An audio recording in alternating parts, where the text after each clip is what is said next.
The word which came to Jeremiah from the Lord, saying, Arise, and go down to the potter's house, and there I will cause thee to hear my word. And I went down to the potter's house, and behold, he wrought a work on the wheels. And the vessel that he made of clay was marred in the hands of the potter, so he made it again another vessel, as seemed good to the potter to make it. Then the word of the Lord came to me, saying, O house of Israel, cannot I do with you as this potter, saith the Lord? Behold, as the clay is in the potter's hand, so are ye in mine hand, O house of Israel. What vivid word pictures there are in the Bible. Why, for a minute, while reading that story about the potter, I thought I was actually in the potter's house. And I hope that you had the same impression while listening to me. Perhaps the reason I could visualize the details so easily is because recently I had the opportunity to visit a ceramic studio operated by some friends of mine. What I didn't know about ceramics would have overflowed the biggest piece of pottery ever made. I knew, of course, that pottery was an ancient craft, for the potter is often mentioned in Scripture. Indeed, when God would show his dominion over men and his irresistible power over their hearts, he has often had recourse to the parallel of the potter, who, of course, makes what he pleases with the clay. So, like Jeremiah the prophet, I too went down to the house of the potter. If he could learn a lesson or two, so could I. Bill and Doris were busy in their studio.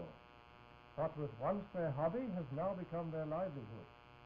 Now they must produce in quantity the articles that were first created for no other reason than to satisfy their desire to make something useful and beautiful. I had the feeling, while talking with my friends, that even though they are surrounded by the lovely articles they are producing in quantity, their chief pleasure is still, like the true potter of all ages, to create the individual piece, something that reflects individual skill and the creative mood of the moment. I asked them how the potter's craft began, but they told me that no one really knew. Plenty of speculation, of course, but nothing positively authentic.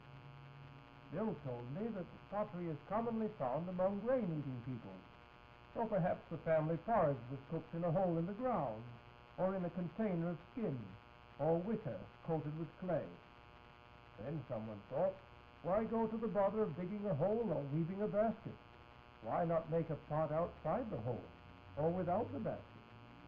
Doris thinks there may be real reason for this conjecture, seeing wicker pots coated with clay, dating from several centuries before Christ, have been found in excavations at Athens.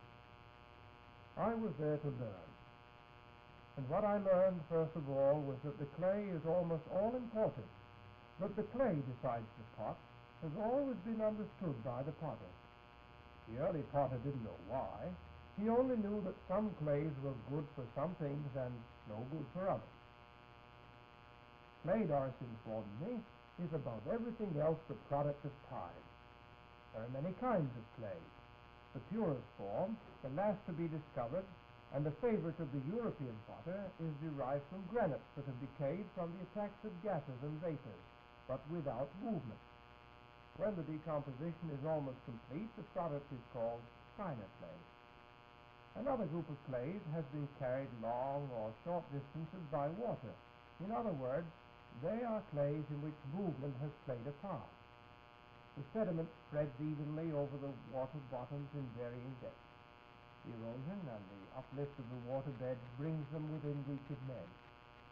But most clays are of recent origin. They are called common clay. All sorts of rocks, old and young, make their contribution to the common clay. They have been deposited at the bottom of lakes, at the mouths of rivers. Even glaciers have deposited their share of common clays. But the task of the potter is to know his clay, to learn how to use the clays made and placed at his disposal by nature. So, it seems, the clay decides the pot. And what decides the clay? Many things, evidently. Time and nature, movement, or the lack of it, gigantic forces like those of the glacier, or the quiet washing of the stream over the riverbed. It must surely be like that with the human material, the clay with which God has to work, varied in origin, background, and development, of all colors when it comes to thoughts and feelings, but each capable of being shaped into something useful and beautiful by the divine potter's hand. But back to the studio. Evidently, the clay has to go through still further conditioning processes. Where the clay comes from, of course, is interesting, but what happens to it afterward is vital. In Bible days, the clay was kneaded by the feet of those who trod it into a workable condition. Today, the process is called wedging. A lump of clay is sliced on a wire and then vigorously slapped together. This is repeated again and again. The reason is, according to Bill, that all clay contains air, but the air must be driven out. If allowed to remain in the clay, the air will expand and the heat of firing will cause the pottery to crack and burst. So the clay is prepared. All the impurities such as twigs, leaves, roots, large stones have been removed. The clay has been sieved, mixed with the water until it is properly plastic, then wedged, and all these processes precede the actual pottery making. They are all refinements that may not appear necessary, but the potter knows how greatly they will have a bearing on the beauty, the shape, and the durability of the finished product. My respect for the potter's craft was growing every minute, and my understanding of the prophet Jeremiah's story was increasing. No clay, natural or human, is satisfactory to the potter while there are impurities, while it is unyielding and unresponsive. I watched Bill storing the clay for future use. He told me that clay may be stored indefinitely, the longer the better. He said that the ancient Chinese potters took pride in storing the clay for the next generation to use. Without question, time adds its generous donation to the perfection of the potter's art. But next came the real reward of my visit. Bill offered to make something that would be a memento of my visit to his studio. He had beside him some long rolls of clay. These he began to coil into shape. Between each layer, liquid clay called slips was added as an adhesive. Pottery was taking shape before my eyes, and by a technique called coiling, which is as old as the potter's craft itself.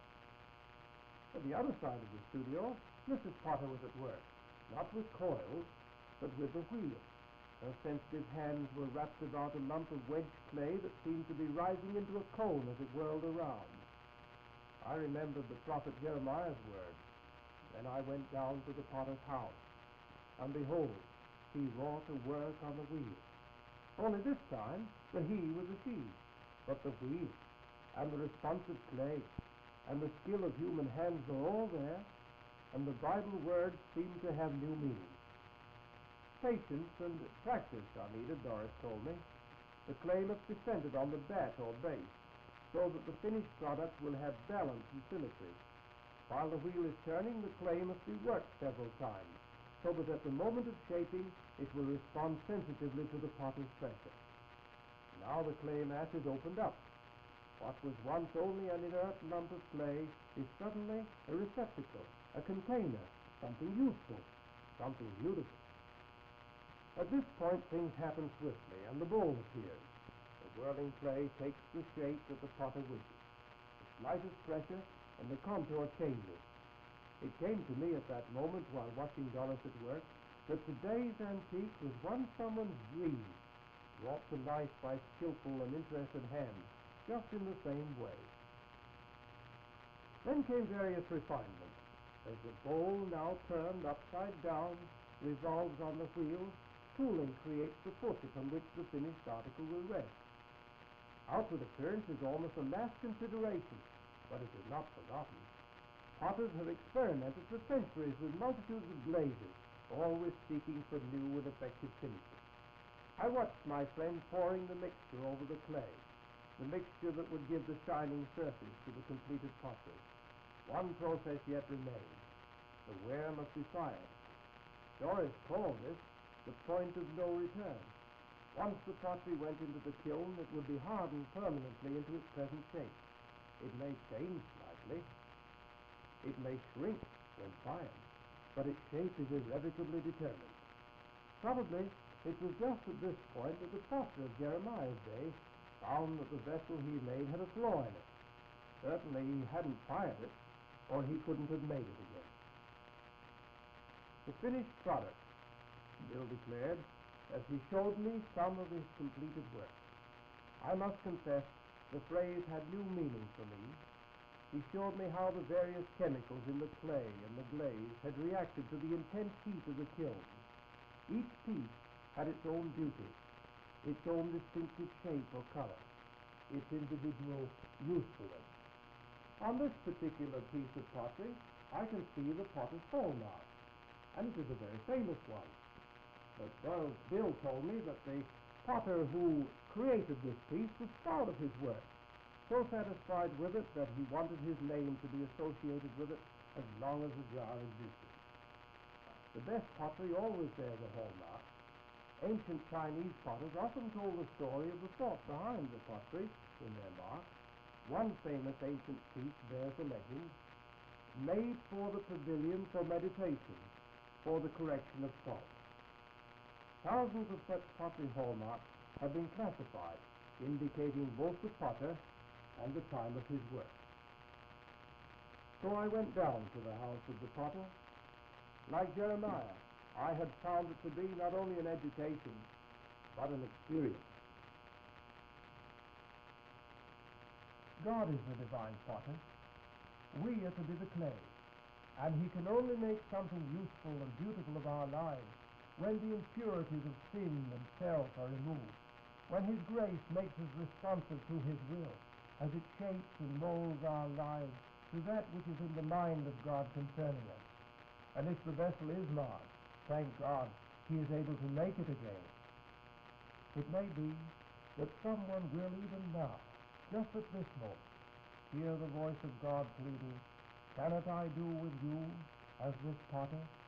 If so, why not answer in words we sometimes say, "Have thine own way, Lord, have thine own way, for thou art the potter, I am the clay.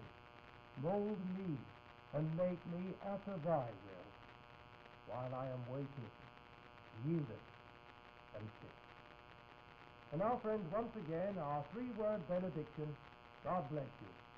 Join us again, won't you, when we shall seek to learn more of the gospel and of him who is himself the living word.